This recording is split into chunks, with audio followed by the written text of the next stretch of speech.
हाँ जी बच्चों, तो भाई अब ये वाले पार्ट में हमको एक और प्रॉपर्टी डील करनी है। जबकि इनवर्स ट्रिग्नोमेट्रिक फंक्शन के अंदर -x आ जाए तो क्या फर्क पड़ेगा। अब यहां पर हम पुराना कॉन्सेप्ट आपके दिमाग से निकालना चाह रहे हैं।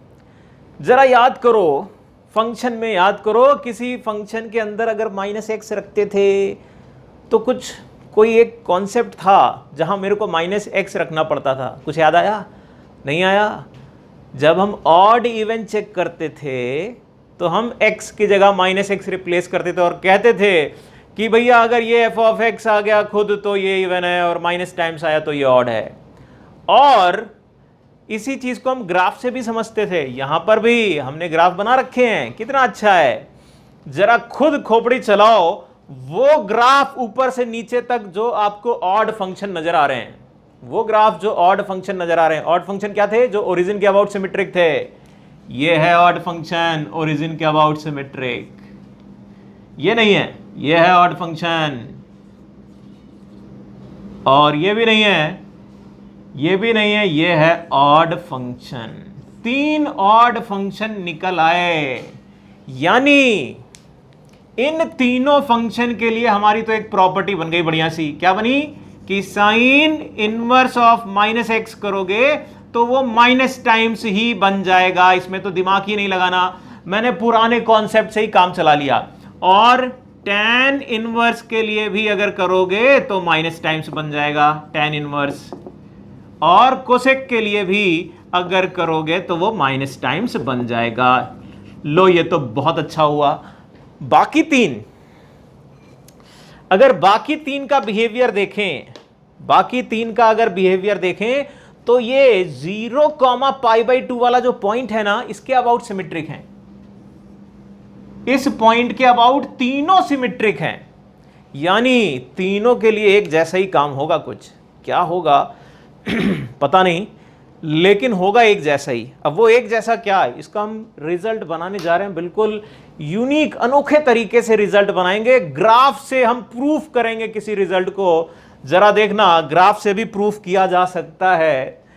ऐसा भी होता है क्या पता नहीं, लेकिन आज आप देखने जा रहे हो। मैं क्या करने जा रहा हूं? मैं cos इनवर्स ऑफ -x की क्या वैल्यू आएगी ये पता करने जा रहे हैं। तो क्या करोगे भैया? इसका ग्राफ बनाओगे, फिर कुछ ट्रांसफॉर्मेशन वगैरह करके किसके बराबर आ रहा है ये देख लेंगे। देखना जरा, मैंने क्या किया, इसका चित्र बना लिया पहले तो फटाक से। इसका चित्र कैसा बनेगा बेटे? इसका चित्र बन रहा होगा, इसी में x की जगह माइनस कर दो, यानी चित्र ये चला गया। ये -1 होगा, ये 1 हो जाएगा। देख लो भैया, cos इनवर्स ऑफ -x का ग्राफ मैंने बना दिया। अब मैं कैसे कह रहा हूं कि प्रूफ करूंगा? मैं ऐसे प्रूफ करूंगा कि इसी में ट्रांसफॉर्मेशन करते करते, इसी पे कुछ ट्रांसफॉर्मेशन करूंगा, अलट पलट ऊपर नीचे करके इसके ओवरलैप करा दूंगा। अगर मैंने इसका ट्रांसफॉर्मेशन करके ओवरलैप करा दिया इसके, तो मैं कह दूंगा दोनों चीजें फिर क्वांटिटी वो बराबर हो जाएंगी जो भी यहां ट्रांसफॉर्मेशन हुआ। अब पहले तो देखो जरा, ये इंक्रीज करता हुआ ग्राफ है, ये डिक्रीज करता हुआ ग्राफ है। तो दोनों को मैं डिक्रीज करा दूं। इसको मैं डिक्रीज कैसे करा पाऊंगा?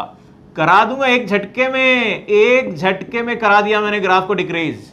माइनस लगा दो। अब इसका चित्र बना दो, बताओ क्या आया? इसका चित्र आपका आएगा गिरने वाला। ग्राफ अब गिरने वाला हो गया। देख लो भाई, गिरने वाला हो गया कि नहीं? जो ऊपर था माइनस करते ही वो नीचे आ गया।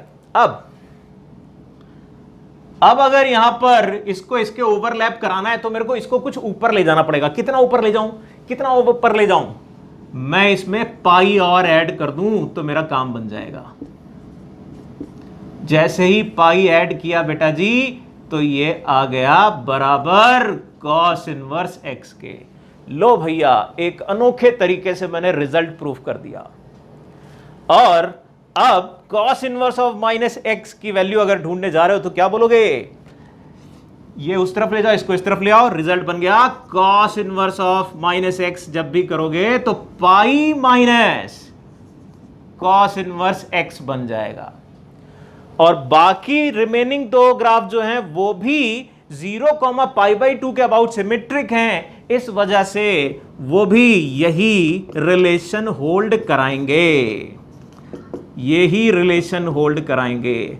और इतना करने के बाद मुझे लगता है याद भी हो जाएगा आपको दिमाग में। जब आपने एक बार ये वाली चीज देख ली ना, अनोखे तरीके से जो काम होता है वो दिमाग में गहराई तक जाता है। ठीक है, मेरे ख्याल से ये समझ में आई। ये प्रॉपर्टी, इन तीन के लिए टेंशन लेनी नहीं, ये सीधे सीधे ऑड फंक्शन होते हैं। वो ऑड फंक्शन से कनेक्ट किया, आपके दिमाग में गया, और इसको मैंने ग्राफिकल ट्रांसफॉर्मेशन दिखा दिया कि भैया इसको ओवरलैप कर गया, और वो पाई माइनस करके मेरे को लिखना है। ठीक, अब इनके एप्लीकेशन करते हैं। तो जरा पहले साफ कर दें, साफ हो जाओ भाई। देखो जी, मैंने चीजें अभी बचा के रखी हैं, साफ नहीं करी पूरी, ताकि आप रेफरेंस भी ले सकें। सवाल ये लिखा है मैंने, sine inverse x plus cos inverse of minus x is equal to pi, और मैंने आपसे पूछा एक्स की वैल्यू बताओ। तो क्या करोगे भैया, आ रहा है वो माइनस एक्स कॉस की जगह, तो पहली टेंशन तो दूर कर लो, ऐसे इसको दूसरी तरफ ले जाओ, ये तो और आसान हो गया। जैसे ही मैंने दूसरी तरफ ले गया ना, तो ये तो मेरा बहुत आसान हो गया। या पहली तरफ ही रखते आप तब भी, तो अभी अगर इसकी वैल्यू भी रख दोगे तो pi minus cos inverse x आएगा, which is cos inverse x, और ये क्या है, sine inverse x. Sine inverse और कॉस इनवर्स बराबर कब होते हैं भैया, अगर जरा सी भी तकलीफ हो ना, तो फिर वही बोलेंगे बार बार चित्र बनाओ। साइड में तो मैंने चित्र बना ही रखा है, लेकिन आप भी बनाओ। कब बराबर होते हैं, ये है वो पॉइंट। ये कौन सा पॉइंट होता है, 1/√2, एक्स इज इक्वल टू 1/√2 आपका आंसर आएगा। ठीक है, बात समझ में आई। एक और लेते हैं, लो भाई देखो जी, एक और मैंने लिखा यहां पर सवाल, minus tan inverse x plus cot inverse of minus x, और सामने कॉस लिखा हुआ है इनवर्स का। ठीक, अब दो चीजें कर सकते हो यहां पर आप, एक तो ये जो माइनस लगा है इसको हटा दो, या दूसरा काम करो, इसको माइनस को अंदर ले जाओ। अरे टैन वाला क्या कह रहा है, ऑड फंक्शन है, तो ये माइनस अंदर जाएगा, तो ऐसे भी तो लिख सकते हो। तो मेरे लिए आसान पड़ रहा है ये, तो ऐसा लग रहा है कि मैं ये कर दूं और मेरी बात बन जाए। हाँ जी, बात बन जाएगी, बिल्कुल टेंशन ना लो, कॉस इनवर्स एक्स, और ऐसा करके ये पूरा क्या बन गया भैया, ये बन जाएगा π/2, और सामने आ गया कॉस इनवर्स एक्स। और कॉस इनवर्स एक्स अपनी π/2 वैल्यू कब देता है, जब x 0 होता है। लेकिन कोई कहता नहीं हम ये नहीं कर रहे, इसको तोड़ रहे, अरे उसको भी तोड़ लो यार, टेंशन नहीं। देखो जरा, जगह मेरे पास कम, लेकिन मैं फिर भी करूंगा, माइनस टैन इनवर्स एक्स, और इसको लिख दोगे pi minus cot inverse x is equal to cos inverse x. तो ये दोनों अगर मिलाओगे तो फिर से ये माइनस π/2 प्लस पाई आ जाएगा। फिर सेम इक्वेशन आ गई, मेरे ख्याल से आपको समझ में आ रहा होगा, कैसे भी करो बात बन जाएगी। ठीक है, बात समझ में आई। एक और लेते हैं भैया, एक और लो। देखो जी, जरा यहां पर एक और लिया मैंने, sine inverse of minus x plus sec inverse x is equal to pi लिया मैंने, और मैंने आपसे पूछा नंबर ऑफ सॉल्यूशन, यहां पर आपको बताने कि इसके नंबर ऑफ सॉल्यूशन क्या होंगे। तो कोई दिक्कत की बात नहीं भैया, जुगाड़ लगा लेंगे हम, तब भी जुगाड़ लगा लेंगे। क्या करें, सेक इनवर्स आ रहा है, सेक इनवर्स को यही वाले जुगाड़ से ले जा रहा हूं मैं, sine inverse of minus x pi minus sec inverse x लिख देना, और pi minus sec inverse x तो है sec inverse of minus x. और बेटा जी, अब आपको क्या करना है, अब आपको करना यह है कि sine inverse of minus x और sec inverse of minus x, दोनों के माइनस वाले ही ग्राफ बनाने, कोई दिक्कत की बात नहीं। आप माइनस एक्स को टी मान लो ना यार, टी वाला बना लो। आप ग्राफ चेक करो, साइन इनवर्स टी कब बराबर होता है सेक इनवर्स टी के। ये तो दुर्भाग्य है, ये तो दुर्भाग्य है भाई। क्यों, जरा देखो क्यों ऐसा कह रहे हैं। सेक का ग्राफ बनाते हैं हम, सेक का ग्राफ कैसा बनता है, सेक इनवर्स वाला, ये है ग्राफ, नीचे बना हुआ है साइड में, फिर से बना रहे हैं हम, ये है -1 और 1, ये -1 और 1 के बीच में बनता है। और साइन का डिजाइन क्या होता है, साइन का डिजाइन ये है भैया, ये कभी मिल लेंगे क्या, कभी नहीं मिलेंगे, इसलिए क्या कहेंगे, इनका कोई सोल्यूशन नहीं मिलने वाला, नो सोल्यूशन। ठीक, बात समझ में आई। तो ये कुछ एग्जाम्पल थे प्रॉपर्टी बेस्ड।